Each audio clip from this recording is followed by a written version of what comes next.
Mi također vidimo da nije slučajno da se u Hrvatskoj pojavljuju takozvane cajke, odnosno srbo-turbo folk. Srbo-turbo folk je bio u vrijeme Jugoslavije, na kraju Jugoslavije, način da se hrvatski narod balkanizira. Mi tu vidimo da je ideja politike i kulture ujedinjena. Dakle, mi također vidimo da ta tendencija prema jugoslavizaciji i srbizaciji Hrvata se nastavlja. Mi također vidimo da je ta ideja uspješna, a uspješna je zbog toga jer su Hrvati predugo živjeli u Jugoslaviji, jer su Hrvati bili predugo izvrgnuti komunističko-balkanskom teroru i primitivizmu i kroz to su se akomodirali na jedan senzibilitet koji nije njihov. Prema tome, redukcija smeća i isključivanje smeća i podupiranje nacionalnog identiteta i nacionalne poruke je od najveće važnosti za nacionalni opstanak, jer glazba je uvijek i propaganda, glazba je promidžba, ona je dakle nositelj jedne ideje, jednog raspoloženja. Dakle, srbo-turbo folk pokušava nas banalizirati, usmjeriti misao i osjećaj na nešto što je banalno, na nešto što je glupo i također približiti nas u emocionalnom smislu primitivnom senzibilitetu Srba. A zapadna dekadencija koja je predominantna u medijima pokušava narod prilagoditi liberalnim i protokršćanskim idejima i protokršćanskom senzibilitetu koji je osvojio svijet. Prema tome, nije glazba nedužna, ona je uvijek ujedno i u službi nečije propagande, a nama nije svejedno čija je to propaganda, hrvatska i kršćanska propaganda ili je to masonska propaganda. Prema tome, da bismo se oduprli negativnom stavu i negativnoj propagandi i srbizaciji i dekadenciji iz Europe, mi moramo jačati nacionalni identitet u glazbi i u svakoj umjetnosti, jer je to uvjet našeg nacionalnog opstanka.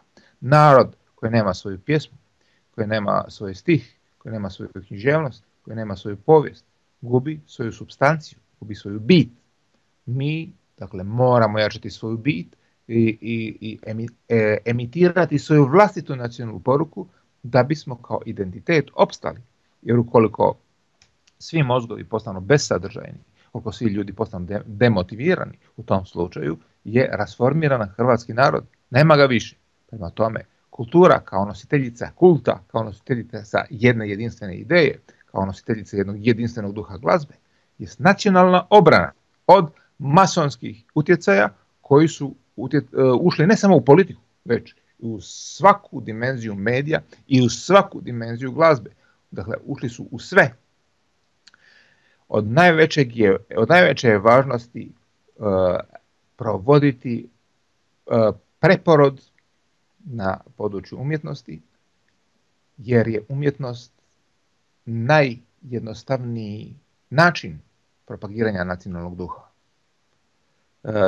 Robert Schumann je svojedobno rekao, dakle njemački romantičar, svojedobno je rekao da je glazba najnametljivija umjetnost. Pravo tako, najnametljivija umjetnost. Zbog toga je u našem nacionalnom interesu da mi imamo svoju narodnu glazbu u medijima, mi imamo svoju zabavnu glazbu u medijima i da mi stimuliramo svako glazbeno stvaralaštvo. Kada pogledam sadašnjih predsjednika Josipovića, koji je inače moj znanac iz srednje muzičke škole koju smo zajedno pohađali, ja u njemu vidim stvari ruglo nacionalne ideje, vidim ruglo nacionalnog duha. Masonerija nije slučajno njega instalirala na vlast. Zbog toga jer je on predstavnik jedne tendencije glazbenog kaosa, toga jer je on predstavnik tendencije jednog političkog kaosa i jednog internacionalizma bez nacionalnog duha. Kada sam slušao njegova djela, vidio sam da su ona harmonijski ravna i prazna, da su ona isto tako ritmički ravna i prazna. On je naučio orkestraciju, ali on nikada nije stekao duh glazbe, jer nema talenta. što je u stvari bitno za suvremenu pogansku civilizaciju u glazbi. Bitno je za suvremenu pogansku civilizaciju u glazbi da ona pegla i duh. Kada mi poslušamo nekakvu regi glazbu, mi vidimo da ta glazba nema melodije. To je recitiranje uz nekakve ritmove, ali to nije duh glazbe koji bi dizao duh prema nečem uzvišenom. Kada mi pogledamo klasičnu glazbu, koju je predstavnik i Tjedan Josipović, mi vidimo da ta suvremena klasična glazba nema razvijenu harmoniju, već ima samo razvijeni speglani ritam koji također poput regija, dakle, pegla identitet, pegla mozak. Dakle, što je jedinstveno cijeloj toj zabavnoj i općoj internacionalnoj kulturi? To je peglanje identiteta usmjereno na kaos. Dakle, duh glazbe je ujedno izraz duha praznine suvremene civilizacije. Taj duh praznine suvremene civilizacije prenosi se u sve dimenzije.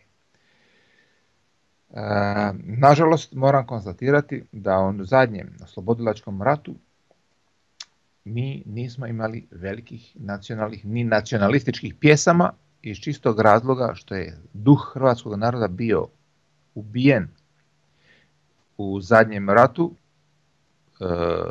Ono što se emitiralo na našim krugovalima i našim dalekovidnici, odnosno televiziji, bila je loša zabavna glazba. U većini slučajeva.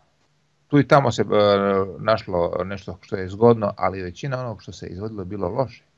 I nacionalni duh nije, dakle, vrlo često zapjevao u duhu svoje tradicije, ne već je oponašao loše uzore, iz čega se vidi da je nacionalni duh u određenim dimenzijama već u toku oslobodilačkog rata bio speglan, bio već onda oštećen, u određenim dimenzijama razoren.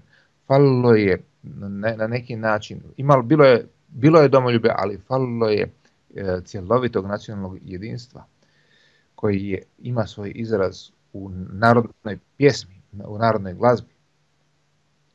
Mi znamo da je, recimo, da je u Drugom svjetskom ratu postojala partizanska pjesma koja nije uvijek bila loša, a postala je ustaška pjesma koja također nije bila loša.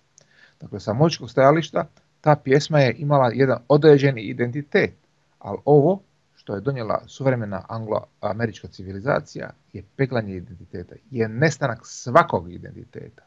Dakle, ukoliko hrvatska nacija hoće opstati kao tako, ona mora ojačati svoju pjesmu, mora ojačati svoju poeziju, mora ojačati svoju književnost i mora ojačati svoju kulturu, jer će samo kroz zajednički duh, kroz zajednički kult ona moći opstati i oprijeti se masonskim utjecajima i razaranju nacionalnog identiteta koje je sve prisutno. Nije napadnuta samo politika, nije napadnuta samo forma države, napadnut je svaki segment kršćanskog identiteta, to znači i likovna kultura, i kršćanska glazbena kultura, i svaka kultura. To je jedan proces rastakanja koji je sveopći, a najlakši put nacionalne obnove je upravo kroz glazbu. Zapjevaj pravu pjesmu sa pravim tekstom i ti si pokrenuo masu. Dakle, to je način koji uvodi nacionalni preporod. A jedan najjednostavniji slučaj u kojem možemo pokazati da to funkcionira je slučaj ilirskog preporoda. Ja ne hvalim ilirski preporod jer je taj bio masonski neki preporod koji nam je nametnuo jugoslavensku ideologiju, ali što je bilo dobro u svemu tome? Dobro u svemu tome je bilo da je Ljudevit Gaj dao pjesmu Još Hrvatska ni propala dok mi živimo. I kada je masa zapjevala tu pjesmu, stvorilo se jedinstveno raspoloženje, stvorila se jedinstvena ideologija, stvorio se jedinstveni stav. Dakle, samo jedna jedina pjesma, samo jedna jedina glazbena poruka jača je od svih razornih poruka političkih koje provodi masonerija. I to je način na koji nacija može opstati. Zapjevaj hrvatsku nacionalnu pjesmu i ti si oborio masoneriju. Princip je jednostavan. I zato nam je dovoljan jedan jedini hrvatski nacionalni kompozitor da to napravi. Ali to treba znati poštivati, to treba znati izvesti i princip Božje obrane od Sotone je sjajan. Postavi se na pravi način i ti si obranio Hrvatsku. S jednom jedinom pjesmom.